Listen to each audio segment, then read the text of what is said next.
Hello, everybody, and a very, very warm welcome to this morning's Facebook Live, all about understanding SEND provisions. And it's an absolute pleasure to spend the morning with you. Do let us know in the comments where you're watching from. Say hello.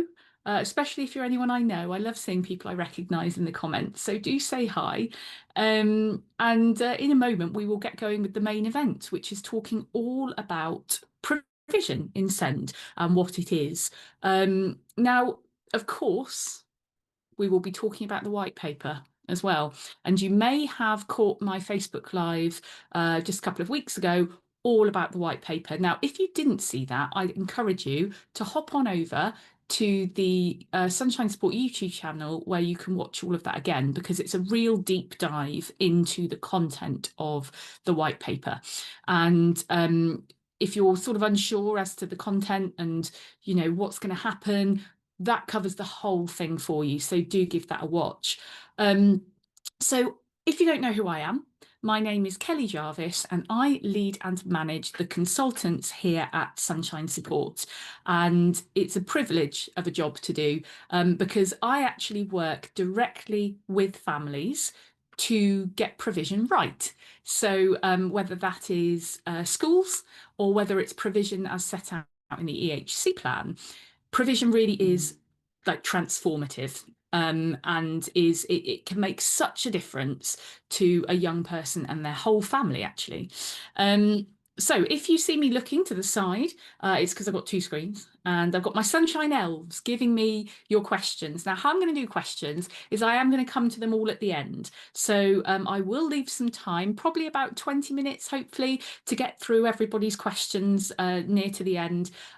So do get them coming in on the chat and our Sunshine Elves will be pinging them over to me and I'll be getting ready to talk those through.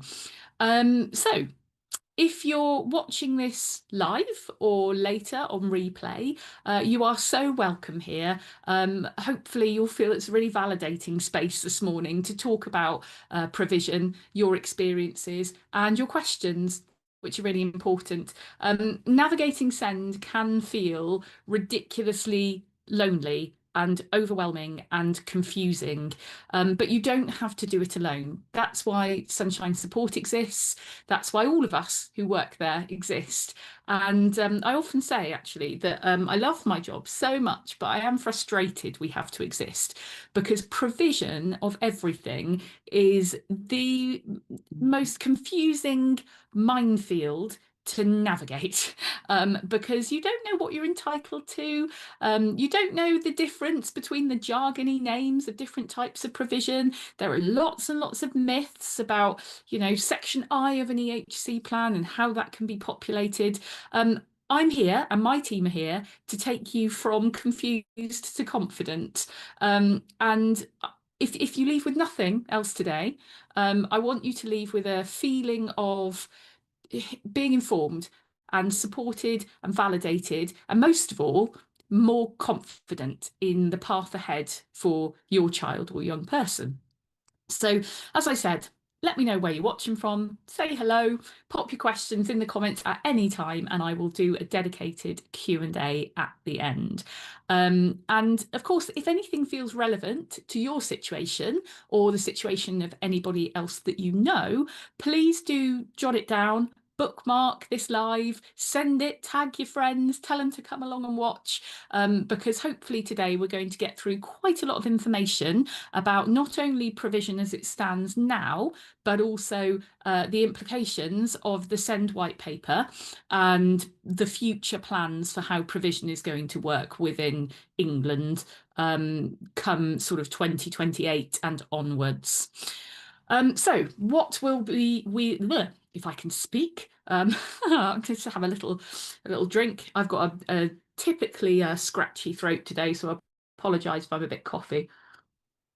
Incidentally, I don't know if you can see this incredible glass, probably not, but it's got a beautiful engraving on it that a child has drawn that then was engraved. And it says, "Thank you, Kelly." And it was from a beautiful family I worked with. And again, talking about provision, we managed to get the little boy into an amazing SEND provision. And she sent me this really cute glass to say thank you, where he'd drawn a lovely picture for me and had it engraved with thank you Kay on it. It makes me really joyful whenever I get to have a drink from it. So thought that was topical today, so I just thought I'd share that with you. Anyway, what will we be talking about in the next 40 minutes? Well, what provision actually means in the SEND world, because the word provision is thrown around a little bit and it can be somewhat confusing. Provision directly relates to Section F of an education healthcare plan, and we will be talking about how to understand Section F, what's got to be included, how it should be written, and I've got a really good top tip for you. If you have an EHCP that is either in draft or you're concerned about the content, we have such a good event coming up with your name on it, and I'll tell you more about that shortly. Types of SEND provision in schools. So in terms of, what schools are, so the different terminologies of things like mainstream, maintained, specialists, that kind of thing. Knowing your rights and your entitlements to provision. So what on earth can you ask for? If you're in a mainstream setting, what can you ask for? What's reasonable? What's quality first teaching? What is a reasonable adjustment? We'll be talking about some of that. And of course, how to make informed decisions about what is right for your child. Now, the reason why we do this Facebook Live around about this time of year is because I know a lot of you will be in the midst of what we call phase transfer season.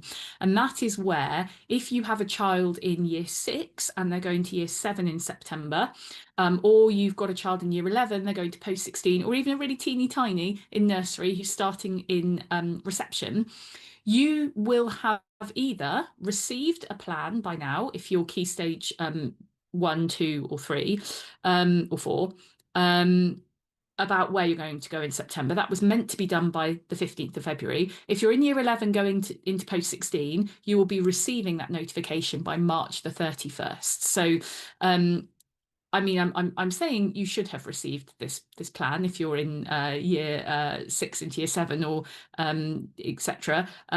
However, I know a lot of my families, there is a delay. The local authority is not named a setting, and we are looking at the pre-action protocol process for those families, which will, hurry it up and speed it up a bit. But maybe you have had a provision named and it's not the right one. Maybe it just doesn't work for your child. Maybe it's one you expressly said would not be the right fit. Maybe it's one that you're a bit on the fence about. You don't know if it's going to work or not. And you're thinking, oh, can I risk it? Shall I see how it goes, or will that make it worse? These are the landscapes we exist in right now, and it is hard going. One of the things that I always do say to my families, though, is that whatever decision you make about provision, it's the right one. Because you'd never make a decision for your child or young person that actively went against the information that you have at the current point of the decision.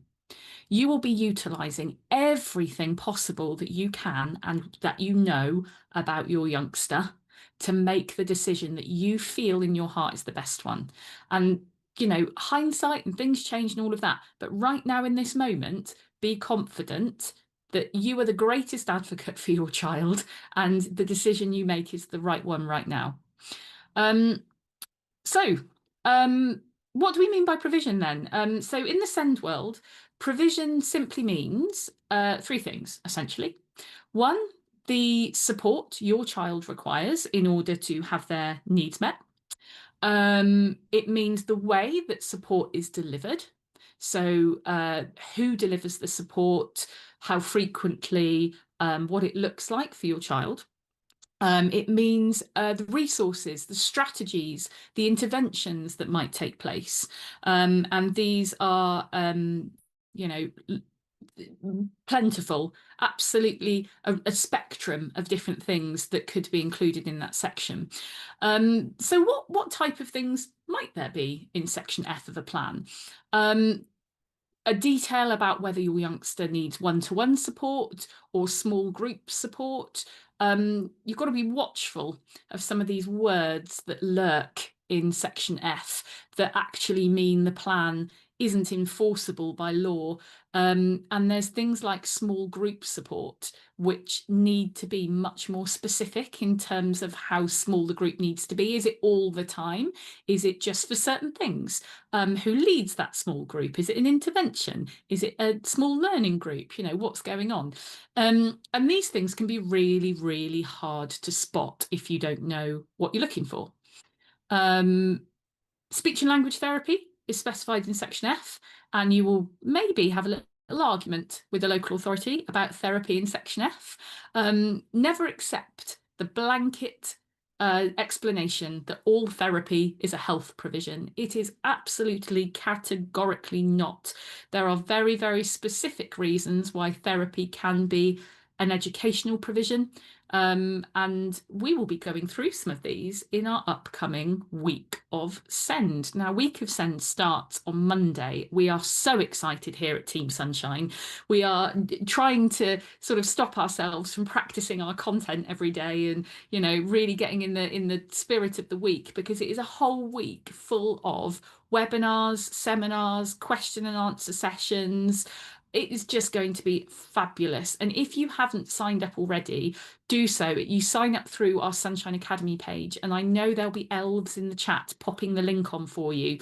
And the reason I say come to Week of Send if you've got provision issues in section F is because we've got a couple of events which are right up your street. We have got a whole webinar, 2-hour webinar on what to do with a draft plan check, how you analyse sections B and F and the outcomes and everything in order to get the best plan possible at draft stage. It's going to be fabulous. Like, the amount of knowledge that's going to be in that webinar is incredible. We've also got webinars all through the week about other elements to do with things like provision, like how you'd use an expert report to inform provision, that kind of thing. It's going to be a fantastic week. And the best bit about it is that it's run by our Sunshine consultants. So if you come to the events live, you can ask questions live for the whole week. So anything that's on your mind, you can ask. We can answer it live in the actual seminar, which is really, really cool. So what else can be found in section F? Specialist teaching. So again, the law says very clearly that you have to say who will deliver provision. So you can't just say teacher/TA. So many plans say that, and it's wrong, because I don't know anything about that teacher or TA. I don't know their qualifications, their experience, their specialisms. And in order for that provision to be delivered correctly, that needs to be specified. Even simple things like having a qualified teacher isn't always guaranteed. I worked with a plan with a family just last week where for 50% of the week, this young lad was taught by a non-qualified teacher, which, you know, wasn't in line with what his EHCP said, and we had to really break that down. Sensory regulation strategies, these are prominent in section F. And again, just like I said, don't be sucked in to being told therapy is a health need.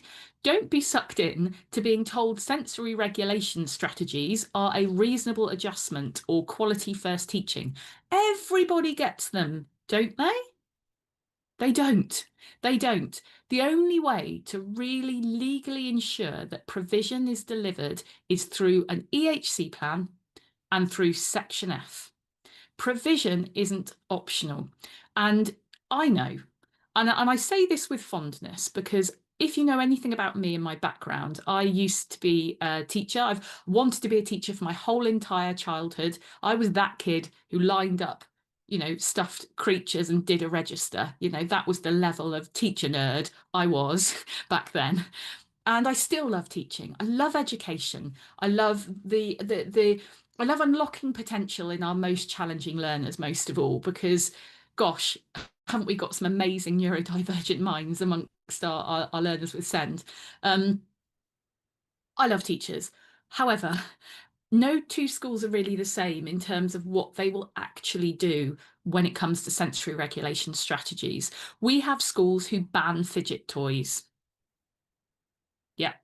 We have schools who put arbitrary limits on times and number of fidgets. You can only have your fidget at this time. You can only have this particular fidget, which has been arbitrarily signed off. And that's only fidget toys, right? If we think about all the realm of sensory needs that a young person may have, if a school can't accommodate those or facilitate them, like for example, movement breaks, they are not just all movement breaks. Some of them need an adult to be there facilitating the proprioceptive and vestibular needs within that movement break. It can't just be, oh, I'm just going to go and run about. It might need to be heavy work. It might need to be, taking something from A to B. It might need an adult to do co-regulation. And unless all of that's specified in an EHC plan, there are schools who just say, we can't accommodate this. And then what you get is a young person who spends their life trying to learn whilst being dysregulated. And if ever you've been in a similar situation, you know how hard that is. And then you get some really well-meaning, teaching assistant or teacher coming along and going, let's do a reward chart. If you tolerate this sensory overload for a little bit longer, you get a sticker and then you get to go out and play football later. And then it becomes so much worse for the youngster because they desperately want to do that, yet they're fighting against the tide of sensory overwhelm and overload. And it then becomes even more distressing and upsetting. So this is why getting sensory regulation strategies, specific ones, into a plan cannot just be left to quality first teaching and, oh, everyone gets this. It needs to be specific. Things like assistive technology can go into section F, so AAC devices, reading pens, that kind of thing. Curriculum adaptation is really important. And again, we can't just rely on quality first teaching. So this is the type of teaching which is meant to be sort of fits all for all learners in a classroom to learn well, to take account of difference. If you need specific adaptations to your curriculum, it must go into section F. Social communication support, so perhaps interventions around interactions with others, friendships, emotions, that kind of thing. Dyslexia, friendly dyslexia, positive approaches need to go into section F because often these require quite different approaches. You might have heard of things called like precision teaching, which is a very sort of specific dyslexia approach, and different sensory ways of recording your work. Emotional regulation tools as well. There's just so much more. And what we've got to underscore is that provision it doesn't just cover what happens academically. It covers communication, social development, sensory needs, emotional well-being, physical access to education, and preparation, of course, for adulthood. And preparation for adulthood must feature by law in every EHC plan of a young person who is year 9 age or above. So if that's not a prevalent thread running through your EHC plan, you've got to push back and make sure that it is. And most importantly, the thing that's most important about section F is that it's non-negotiable. It's not optional. It's not based on what the school has to offer. It should never, ever by law be changed at an annual review because the school says we can't do this. Provision has to come from the identified need that the young person has as set out in section B. And I am like Captain Highlighter on B versus F. I'm there with my little 2 highlighters matching up every need to a bit of provision. Make sure you do that if you have a plan, because if there isn't provision to meet every identified need in B, then you've got a problem and the local authority needs to be challenged on that. So going on to talk about section F in more detail and understanding it. And in fact, actually, let's pause for a moment and address a bit of an elephant in the room, that is the white paper. What's happening to EHCPs? Because I'm talking here in broad terms of, well, if it's in your EHCP, it needs to be delivered. And I know so many of you will be thinking, but what? But what happens if we don't have an EHCP by whenever? Well, first things first, the law hasn't changed. Right now, as we are sitting right now, the white paper is a white paper. It is not law, and it takes several years to kick in. We've also been told categorically that EHCPs will not be removed from young people arbitrarily. If you are in year 3, if your child is in year 3 or above right now, and they have an EHCP, it is wholly likely that that EHCP will stay with them until the end of year 11, at which point they'll be reassessed for post-16. If your child is in year 2 or below, the EHCP will likely stay with them to the end of year 6, at which point they'll be reassessed. Now, it's not necessarily a terrible thing, because as secondary provision, if anyone's done the phase transfer from primary to secondary will know, secondary provision often looks very different to primary provision. And a reassessment is often something that I fight for at year 6 at phase transfer with local authorities, because we realise that a plan that's been in place many years has been sort of adapted over the years, become a bit of a Frankenstein plan, and the provision doesn't fit right anymore. And it certainly doesn't fit right when we think about the secondary model and what a youngster in primary school needs compared with that secondary school environment. We often don't know whether the secondary school environments that are geographically closest are even suitable. Because you're going from an environment that is often very contained. In primary school, one class teacher, you see the same consistent adults, and there's a lot of sort of mopping up around the young person. Secondary school, it's like a bomb is just dropped in the middle of that, and suddenly you're seeing 12 teachers a week with class sizes that are enormous, and you're expected to organise your belongings, your PE kit, get from place to place. Often a young person becomes a bit like a pinball, pinging around from thing to thing, and there's no consistent adult that picks that up if it hasn't been consistently recorded at primary school. So often a reassessment is a good thing. But caveat is only if that reassessment is not treated as an opportunity to water down what is required. And that is the concern that sits with our families about the SEND white paper at the moment, due to the emphasis that basically mainstream is the standard route that most young people with SEND will go down, and that mainstream itself is allegedly going to go through a transformative exercise to make it more inclusive and accessible to our learners with SEND. Now, if you've watched anything I've talked about before, I have a real thing about buildings, a real thing about buildings, and preparing our most quirky thinkers for entering the world of work. You look at something like Facebook or Google or similar. These are not conventional looking learning environments. You do not get identikit rows of desks and conformity. You celebrate difference. You have breakout spaces, different, types of seating, all of these things. And that's not reflected in our schools right now as a whole. What we don't want are the mainstream schools provisions to get a bolt on, an outbuilding, a porter cabin of this is the inclusive provision, because that's not inclusion.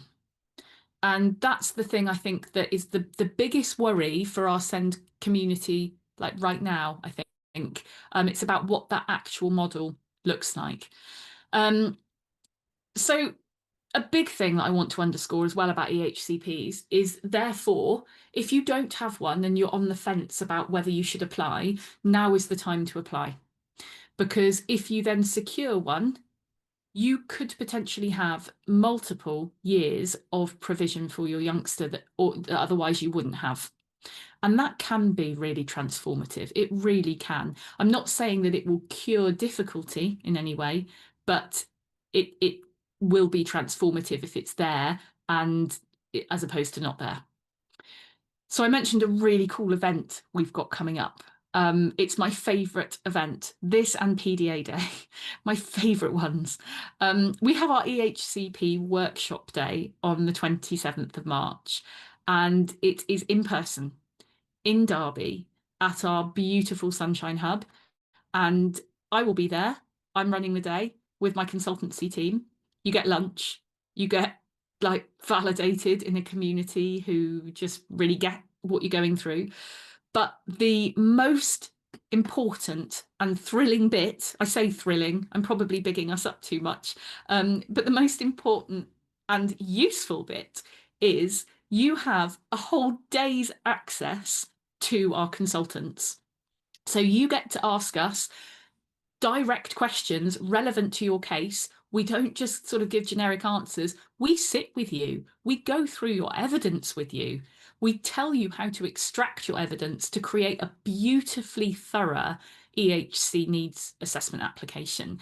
And then, how empowering is that? You've spent the day with us. You've learned, you've written your own letter, you've got it ready to send it off. We've had so many success stories from those days, like people coming back to us and saying, oh, I did my letter with you guys, you sat with me, you showed me how to do it, and I sent it off, and we've got a needs assessment. Didn't even need to go to mediation, didn't even need to go to tribunal. It's amazing. And it's brilliant. And I can't emphasize enough how important the human touch is. A template online can't give you the sort of security of a consultant sitting next to you and showing you how to pull out your evidence and what to do with it. AI can't do it either. Actually, a note on AI, it absolutely has a place, but my gosh, does it get some stuff wrong? I was correcting a complaint letter this week. The parent had used AI, absolutely fine, to set out some of the things that was missing from the EHC plan. And she said, oh, I've tried to do this myself. Can you have a look at it? AI only got about 50% of it correct. I had to spend ages going through the complaint to explain that actually the description of need that was apparently missing from the plan, it was actually there. It was just in slightly different wording. So don't rely on AI. Nothing beats, your human eye. It doesn't replace human scrutiny, human knowledge, human expertise and experience. But it is a really good starting point, and it does have a place, but just be wary. And this is why coming to that day, if you're thinking about provision, it could really help you. So section F is broadly what all of your provision needs to specify, what your child must receive. It's legally enforceable by the local authority. Needs must be matched with provision. Provision must be specific. It must be quantified and detailed. It must say what, how often, where and by whom. It must include therapies which educate or train and which essentially facilitate access to education and progress within education. Section F should absolutely not include what we call woolly words, and we'll be going through a lot of these on our draft webinar on Week of Send. I'll talk you through a lot of these in a lot more detail, but things like regular input or access to, just not great at all, not legally enforceable.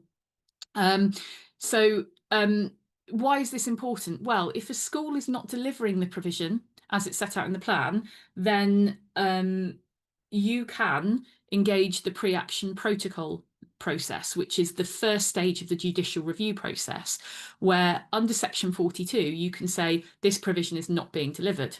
Now, our pre-litigation manager, Jess, is incredible. She is forensic at looking at EHC plans. And if the wording isn't absolutely spot on watertight, that something will be delivered in a specific way. You can't PAP for it and it won't be fixed. All your right of reply is to wait for the next annual review or call an annual review if one is due or needed, and fight to have the wording improved, which of course the local authority may not elect to do, and then force you into appeal to get it done. And that could be a wait of over a year. So getting the wording right in provision in those early stages is absolutely crucial. And it also has a knock-on effect too, because not only can you start the PAP process for provision, you can also use the complaints process to go all the way through the local authority complaints stages of like 1, 2, 3, for missed provision, and then to the local government ombudsman, and they have the power to order your child to have compensation for missed provision, but only if that provision is absolutely legally binding in its wording. So Section F really protects your child. It really matters. It holds schools accountable, and you have that legal route to challenge. So don't be put off by local authorities telling you, oh, the white paper is here, the white paper is here. We cannot give out EHCPs willy-nilly anymore because the white paper told us we shouldn't. We can only give out 2. I laugh, but this is genuinely some of the answers we're getting at the moment. Absolutely not. The legal bar is still the same. Might your young person have special educational needs? Might they need provision to meet those needs? That's it. That's all you've got to prove. We talk about this a lot at our EHC Day. So let's talk now a little bit about the different types of educational settings. So provision from a setting angle and what that can look like in each. And don't forget to keep your questions coming still, because we have got some time at the end, hopefully in about sort of 10-15 minutes or so, to answer some of your questions. So do keep them coming in if you want me to answer any questions about provision. You may have, everyone probably knows what mainstream school is, but sometimes it can get a bit muddled up with the concept of maintained. So a maintained school is one that's run by the local authority, and maintained schools can be mainstream, so inclusive of all types of learners, or they can be specialist, so maintained specialist, a specialist school that's run by the local authority. This is opposed to independent settings, which are not run by the local authority, but can also be both mainstream and specialist. So within a mainstream school, allegedly speaking, these are suitable for many children with SEND when A, needs can be met by reasonable adjustments, B, there is a supportive SEND culture within the leadership of the school. And I'm very sorry, it does start with leadership. If you don't have a head teacher who is on board with SEND, then it will trickle down and the culture of the school won't be on board with SEND enough. And if you're a SENCO working in that sort of culture where you are very on board with SEND, but no one else around you is, it is soul destroying because you're just swimming uphill and it's really hard. Mainstream can meet children with SEND needs if staff are appropriately trained and the work that they do is appropriately resourced. And this is where it falls down at the moment, but where the white paper is purporting to set out improvements in both of these areas, training and resourcing. And a mainstream school can suit a learner with SEND if the child can access the learning with the right provision. And what I mean by that is sometimes all the resourcing, the training and the provision in the entire world will not mitigate an inappropriate environment for that youngster. I'm in the middle of the world's most complex draft check at the moment. There is a chance that particular client may even be watching this Facebook Live. You know who you are. I am so determined to get this draft check right because this child has been so grossly wronged, and so have the parents. But my goodness, is it a complicated draft check? And what it boils down to is that the local authority is sort of angling the whole plan towards mainstream. Yet in section B, the needs are quite significant. And the needs point away very much from mainstream because this youngster is in significant autistic burnout and has huge capacity for learning and potential. But the focus in section F is on reintegration into the environment that causes the burnout. So here I am going, well, the needs are sort of broadly all right, but the provision is wildly inappropriate. And if you sit with this provision and force this youngster back into an inappropriate environment, it's not ever going to work out. And this is why I'm now trying to sort of skew this draft and write this response, which says, you know, and you can't out-resource, you can't out-train an environment that is too overwhelming from a sensory perspective, from a social emotional perspective. It just doesn't work.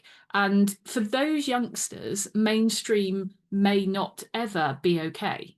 And this is where we all are desperate to find out a bit more about what Bridget and the White Paper tribe are trying to say those environments will look like in a changed way, because what we don't want is the same dressed up in a fancy bow, because that's not going to make a difference to those learners. So the provision in mainstream might be things like a differentiated curriculum. So they might do fewer subjects than other children. They might do almost a more of an interest-led curriculum. They might have greater adult support. There might be sensory breaks built into their timetable. There might be assistive technology, and there might be targeted interventions, either academic ones, like I was saying earlier, precision teaching, or maybe social emotional interventions as well. If that environment isn't working, then generally the next place that the local authority will turn their attention to in terms of provision is a specialist resource provision or an additional resource provision. These are often called ARPs, additional resource provision, or SRPs, or units, or the hub, or something similar to that. And where schools have these, they set out to provide a best of both worlds model. Doesn't always work, caveat, but that's what they set out to provide. So the child's on the roll of the mainstream school, but accesses specialist teaching or therapies in a much smaller contained setting. And in that part of the setting, there's additional expertise from staff, additional training, often a much more predictable day and environment, much more sort of sensory reduced in terms of expectation. And these can be, really quite transformative for the right type of child. If a young person has social communication difficulties or some learning difficulties, and they just need that extra little layer of support, somewhere to go if they need help organising their day, or they're feeling overwhelmed, or they've, got a really key staff member there that can support. These places do work for the right sort of situation, and if the young person is suited to those places. I know a lot of our community will be looking to the specialist model, more so perhaps the mainstream. And the specialist provision is for children who need highly specialist teaching approaches, particularly where you might have a young person who has significant levels of demand avoidance. So I used to lead and manage a really specialist residential and day school. So my job was curriculum, so I was the head of the school part. And I remember a youngster starting with us who was really a very, very strong PDA profile of autism. And he had been out of school for 18 months because school to him was just an abomination, for want of a better word. He could not get his head around why there was such a hierarchy that, in his view, wasn't deserved. Why on earth you had to do subjects you had no interest in whatsoever and had no relevance to your career path. He was exceptionally gifted at IT, and I mean really gifted. He could basically out IT 99% of the people he would encounter, including adults. He was better at IT than every teacher in the school, pretty much, including the IT teacher. And he came to us and just went, I just want to do IT. Why are you making me do all these other subjects? So I said, look, we do things differently here. And I sat down with him and I unpicked his whole timetable. And I said, look, you want to do IT. Every IT job is still going to need you to have English and maths.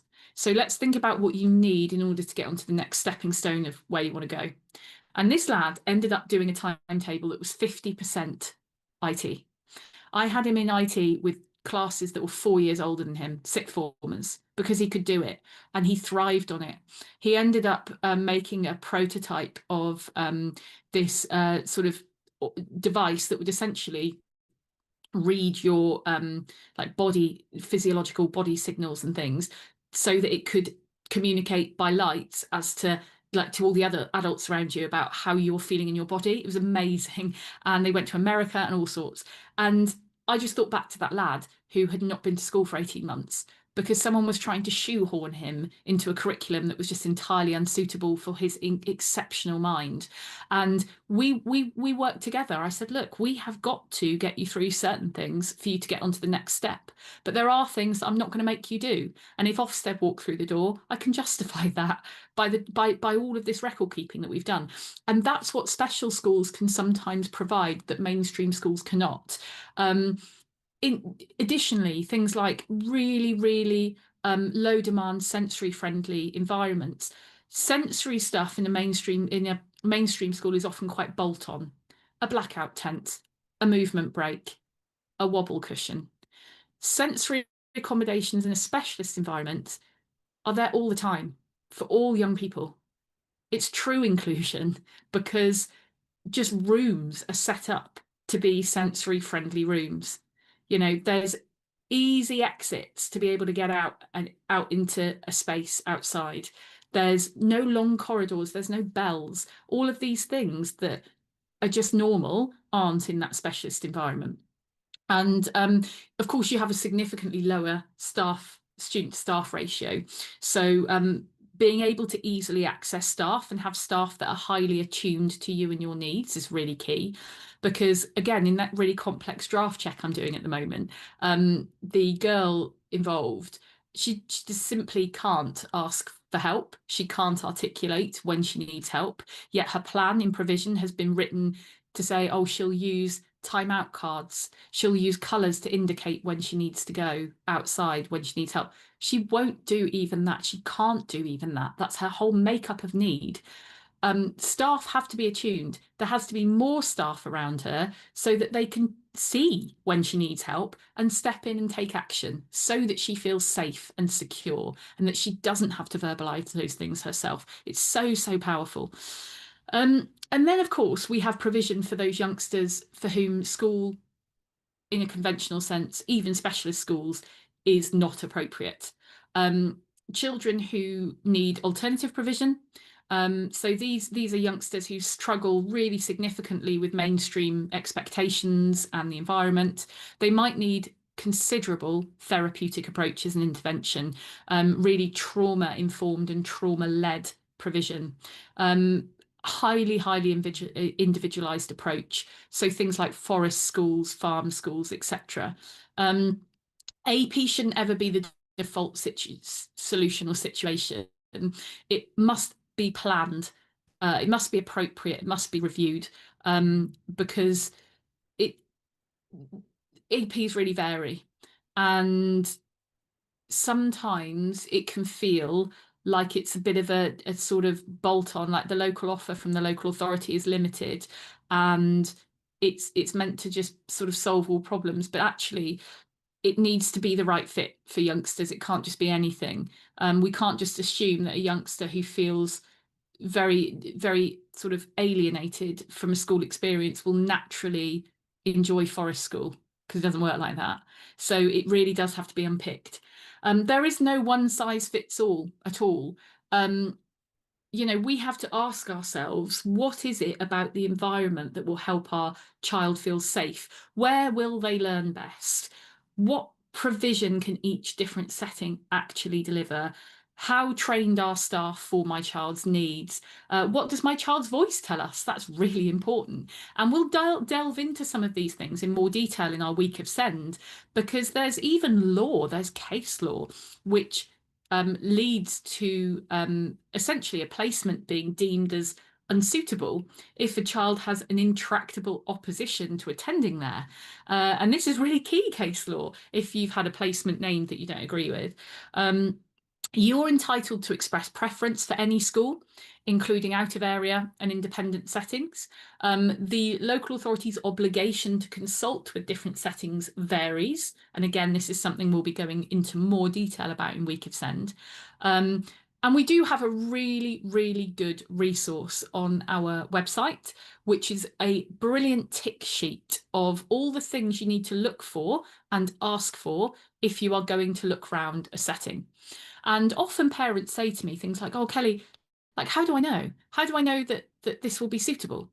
That tick list is a really great place to start because it has questions on there which you don't necessarily always think of, and that is completely free to download. So hop on and grab that list. So basically, I think my closing message before I come to the questions just now is one of empowerment and knowing your rights, because you do have rights, your child does have entitlements, and at this point in time that we are sitting right now in March 2026, when this is being recorded, nothing about the law or your entitlements have changed. Your key rights include, and these have not changed, do not be told by the local authority any different. You have a right to request an EHC needs assessment. You have a right to request a school placement. You have a right to challenge provision, both in terms of what's been named and what provision is being provided. You have a right to appeal many different decisions that the local authority make to the SENDIS tribunal. You have a right to have the provision delivered exactly as it is written, and you have a right to request all reasonable adjustments under the Equality Act. One of the most worrying things for me about the SEND white paper is something that is buried deep within some information about the right to reply when placement is incorrect. And that is that there is proposed to be a fundamental change to the power of the tribunal. And it seems small, but it's actually big. The tribunal will be able to quash decisions made by the local authority. What it won't be able to do is name a specific school on a plan. It can tell the local authority that school is wrong, I'm going to quash it, you need to rethink it. But the tribunal won't have the power to say, I am naming that particular school. And that is buried in the white paper. It's not making many of the headlines. And for me, that is a huge thing, because we know, and complaints feature heavily in the white paper as well. We know that even when a complaint is upheld, even when a tribunal makes a recommendation about health or social care, which is slightly different in law to making a sort of order on education, if they make a recommendation about health or social care, we know, because I deal with it a lot, local authorities continue to ignore those things, ignore upheld complaints. They ignore the changes that need to happen.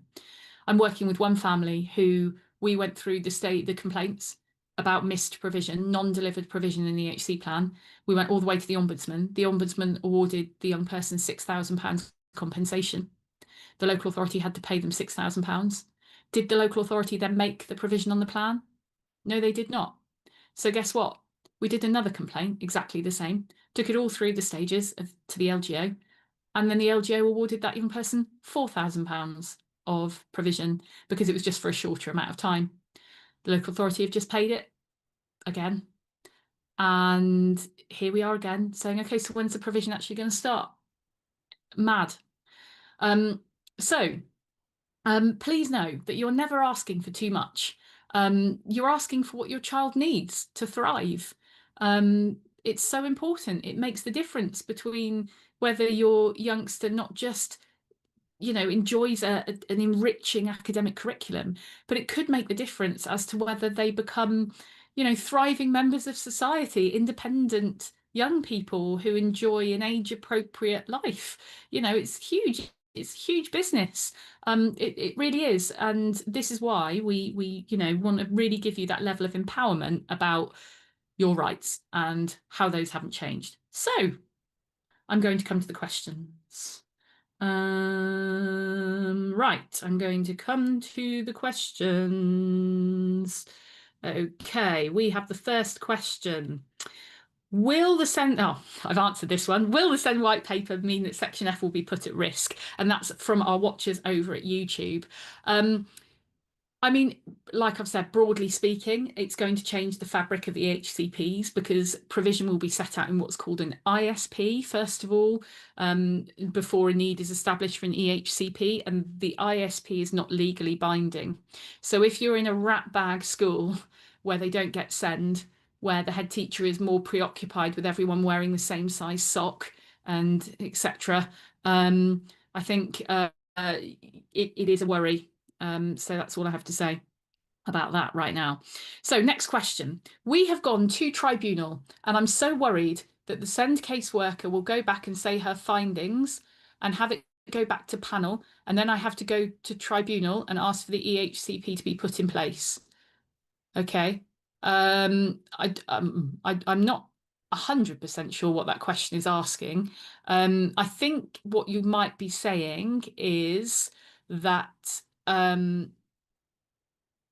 oh, right. I think what it is about when you're in year 11 and you're hearing that you need a reassessment, that's what it is, I think. So when you're in year 11 and you need a reassessment for post 16 that the white paper is proposing will happen, what if it then goes back to panel and then we lose our EHCP? And is post 16 difficult? My daughter is in secondary with EOTUS. Yeah, I mean, I think in general, the concerns about what happens to a year 11 as they transition to post 16 is a really big worry, because again, that provision looks really different from year 11 to post 16. And one of the things that I have encountered most of all is the college's expectation that learners will be incredibly autonomous. So I've worked with families who the youngsters had a lot of scaffolding in year 11, and we've had meetings with the sort of college that they're going to, and we've explained, you know, they have really, really significant ADHD. They're going to really struggle to keep on top of deadlines and things like that. That's why in the plan we have significant adult support. And then the college says, oh no, we don't do that model here. We expect our learners to be able to sort of do that sort of thing on their own. They can drop into the learning support centre maybe once a week and have some time with somebody, but they need to keep on top of their deadlines. So we say, okay, college, can you maybe, you know, send mum an email with the deadlines in every so often? Oh no, we don't do that. We don't communicate with parents in that way. We expect our learners to do that. Okay. So what about attendance then? Because this young person suffers from autistic burnout and overwhelm, there will be fluctuations in attendance. What will happen then? Oh, anything below 95% gets a scary attendance meeting. Okay. So those conversations can be really, really scary at post 16, because you have to get quite hard line about things like the Equality Act, and there has to be a balancing act struck, particularly if that youngster really wants to go to that college. There has to be a balancing act struck between what the college's sort of admissions and expectations look like and the Equality Act and what it says about reasonable adjustments. So it's definitely one to look for. Okay, so other questions. What legal support is available for when detentions are given without adequate support in place to prevent the need? I'm told by school they have to suspend to evidence struggles. Oh my gosh. Child well behaved, just struggles in lessons. Okay, so detentions and suspension are two different things. So with detentions, I'd be asking to see the policy on like the behaviour policy and about reasonable adjustments. With suspensions, that is slightly different. And our pre-litigation manager, Jess, is a real expert in exclusions, fixed term and permanent exclusions, but also what we call internal exclusions, where a young person is taken out of their normal learning and plonked in a reflection room or similar, to be away from the cohort.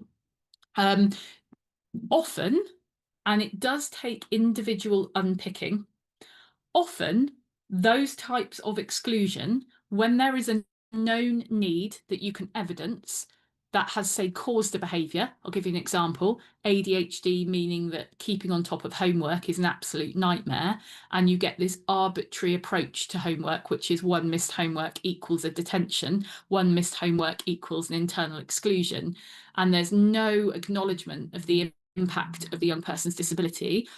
Those situations can be disability discrimination, and there can be legal right of reply not only through the Tribunal for Disability Discrimination, but also through the pre-action protocol process for internal exclusions. And if that's you, I recommend hopping on our Sunshine Academy and watching a couple of webinars. So the first one being the PAPS webinar, and Jess did an update to the PAPS webinar just last week.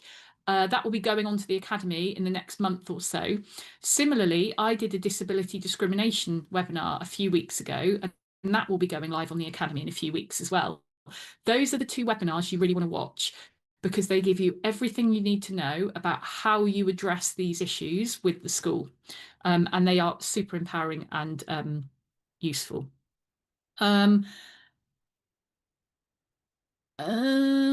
What's the next question? We've probably got time for a couple more. I've been told so many times that my son's additional needs plan has to be reviewed and essentially failed at least 3 times before the school will support an EHCP application. Oh, I hate this culture of we have to fail to prove that it's needed. Imagine how much less money would be spent from the public purse if we acted proactively rather than waiting for a young person to require intervention of more complexity and more cost. Imagine. You don't have to fail 3 cycles of assess, plan, do, review in order to evidence an EHC plan. The evidence bar is really low. Might your young person have SEND? May they need provision to meet those special educational needs? That's it. If the school won't support you, we can absolutely do a parent-led EHC needs assessment application for you. And that's why you should come to our EHC day. Because if you come to that day, treat it like a holiday if you can. Stay overnight. What's really good about our hub as well is we've got an on-site hotel. So you literally you can have the biggest lie-in, have a lovely breakfast, roll out of bed and across the road, and you're with us. Oh, it's amazing. Come to that day, because we talk through everything about what you don't need in terms of evidence, as well as what's good evidence. And certainly you don't need 3 lots of failing a graduated response cycle to get an EHC plan. And following on from that, this watcher said, yet the provision he needs cannot be delivered through an additional needs plan. That is bonkers. Like, absolutely bonkers. Because the test for an EHC plan as to whether it should be issued, so after the assessment has happened, you've got all of your evidence. The local authority then has to make a decision by week 16 of the process as to whether they'll issue a plan or not. The test for that is a plan required to make all of this provision? Does this provision essentially need resourcing that is too great to do without a plan? If you're already at the point where the school can't put in what's required on the additional learning plan before an EHCP is even in place, you're at the point where it's pointing towards a plan is required.